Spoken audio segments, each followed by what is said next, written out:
Bună ziua, dragii mei, și bine v-am regăsit după o lună de zile în care noi am lipsit. Știți foarte bine că am fost infectați cu COVID, nu ne-am simțit foarte bine, dar astăzi revenim din nou cu noi rețete pentru dumneavoastră. Vă mulțumim că sunteți alături de noi, rămâneți în continuare alături de noi pentru că astăzi vrem să vă oferim o nouă rețetă și anume un tort de ciocolată fără făină. Ingredientele pentru această rețetă sunt 250 de grame de unt nesărat, 7 ouă întregi, 300 de grame de zahăr, 400 de grame de ciocolată neagră, o lingură de zahăr vanilat și 150 de ml de apă. Am să folosesc robotul de bucătărie, unde am să pun ouăle întregi. La orice prăjitură eu pun un praf de sare, îi va da un alt gust, și jumătate din cantitatea de zahăr.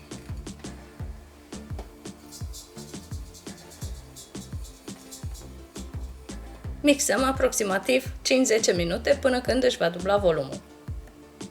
Pornim mixerul.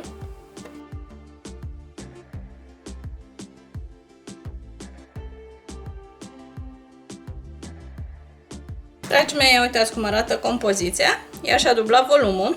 Am să o las puțin deoparte. Într-o cratiță punem apa, zahărul.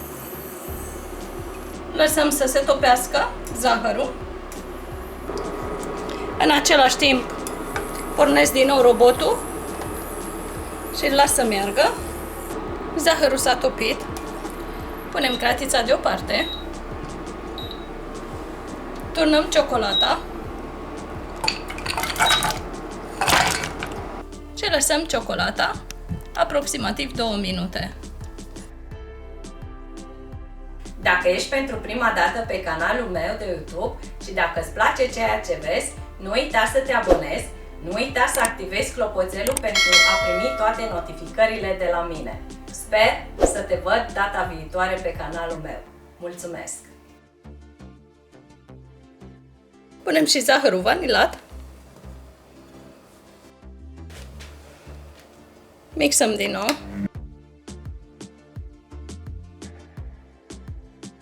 Amestecăm ciocolata. Punem și untul, care el este la temperatura camerei. Amestecăm. Amestecăm până când untul se va topi în ciocolată. Uitați-vă ce culoare frumoasă și ce bine arată crema. Untul încă nu s-a topit. Dacă întâmpinați dificultăți, puteți să mai puneți un pic la încălzit cratița, până când untul se va topi în totalitate. La mine nu este necesar. Dragii mei, s-a topit și untul. Uitați cum arată, cât de lucioasă este și fină. Această cremă o turnăm peste compoziție. Pornesc robotul și treptat am să introduc crema.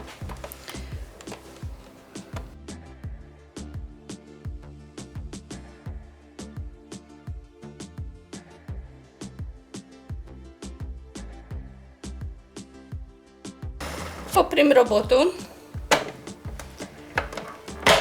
Eu aici am pregătit o tavă rotundă cu inel detașabil cu diametru de 20 pe 10. La bază am pus hârtie de cop, iar aici am să o învelesc de jur împrejur cu folie de aluminiu. Turnăm compoziția în formă.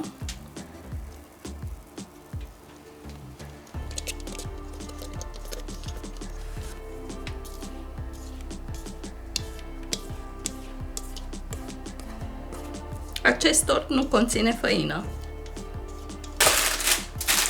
Folia va ajuta ca să nu pătrundă apa în tort.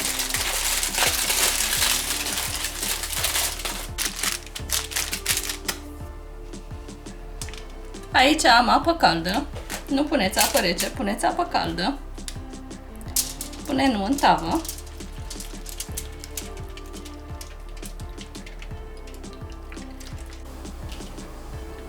Punem tortul în cuptorul preîncălzit la 170 de grade pentru o oră și jumătate. Dragii mei, tortul nostru este copt. După cum observați, el s-a crăpat aici, pe margine, dar este absolut normal pentru că acest tort este făcut doar din ciocolată și din ouă și nu conține absolut deloc făină. Așa cum este, îl vom lăsa la temperatura camerei până când se va răci. Dragii mei, am revenit și cu finalul la acest tort. Acest tort nu are nevoie nici de glazură, nici de cremă.